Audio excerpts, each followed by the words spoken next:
Are you a gamer? Well, if you're watching this video, I'm pretty sure the answer is yes. But being a gamer versus being a game developer are two very different things. You know, before I started my journey, I would do tons of research. I mean, all kinds of videos about the many facets of game dev, and there are a lot. I watched all kinds of devlogs, videos about what to do, what not to do, and everything was so exciting to me, even with the amount of responsibility it seemed like it had. Sometimes I'd be following a devlog series, and when it would get to a certain episode, maybe 6 or 7, they would just stop.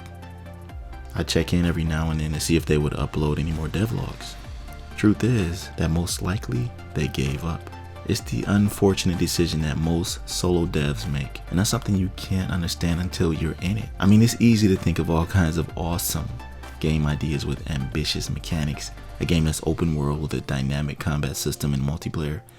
It's easy to think of stuff like that, especially if you're creative. It's actually good to conceptualize and plan out what you want your game to be.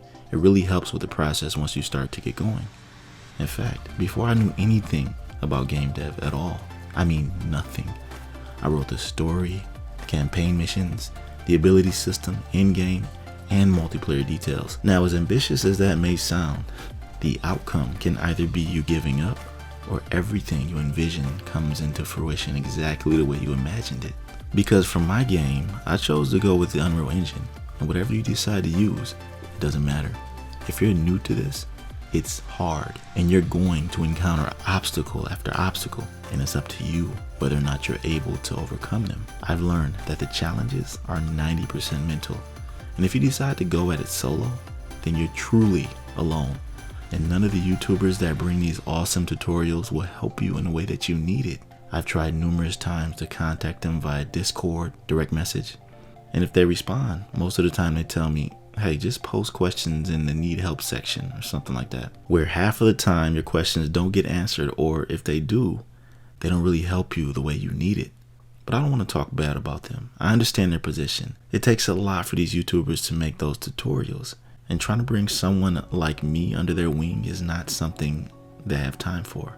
And honestly, that's not what you want. Someone that's going to hold your hand through all of it, you know? You think that's what you need, but no, it's what you want. I went through all of this and even had a mentor at some point, a guy who would help me out with whatever I needed. Basically held my hand, but he got busy and our sessions became less and less until eventually he told me that, and I quote, "I'm glad to help, but my biggest constraint is time. During the week, it's hard for me to do more than 20 to 30 minutes on your project. Keep pushing to build out what you can and send me questions. If you're not able to build stuff out, then I suggest simplifying your design, because even if I were to build something for you, unless you understand how it works, you won't be able to fix or maintain it when something breaks." This was all facts. Everything he said in there was true. I felt it more and more with every session we had. But here's where the rewarding side comes into play, if you're up to it. After I got that message from him, I felt a little discouraged, but motivated at the same time. I automatically went into survival mode. It had to be for the love I had for my project, how I don't want it to fail, or how I don't want to give up. And when looking back at our conversations and sessions, I realized that he wasn't really doing me any favors by holding my hand. So that message really helped me, and it hit home.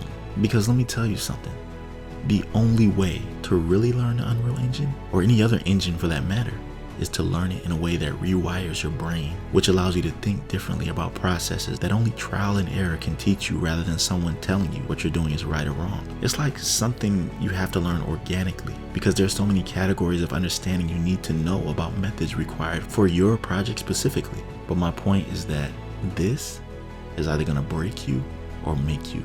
It's what's going to be the deciding factor on whether or not you'll give up or keep pushing. And if you decide to keep pushing, certain variables are going to start to make sense. Naturally, processes are going to begin to click and cement it into your psyche. And when these anomalies start to happen, that feeling is like no other. Utopia feeling, because you've overcome such a challenge. Then you begin to feel like you can eventually finesse the engine, like the YouTubers you see doing all those tutorials. I remember I used to think, how do they know all of this stuff? But now, it's not looking so convoluted. My advice to you is to keep moving forward no matter what. If you do, you'll find what you're looking for. And this is something you can only experience if you don't give up.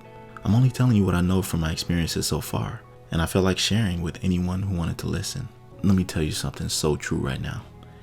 Game development is the hardest challenge I've ever undertook. But a wise man once told me, if it's not hard, it ain't worth it. I thank you for listening, and if you got value out of this, then I'd appreciate you dropping a like and subscribing to my channel. And if you want to check out what I've been up to, then click the video here. It's my game dev journey and the project I've been developing. I'll catch you in my next video. Peace.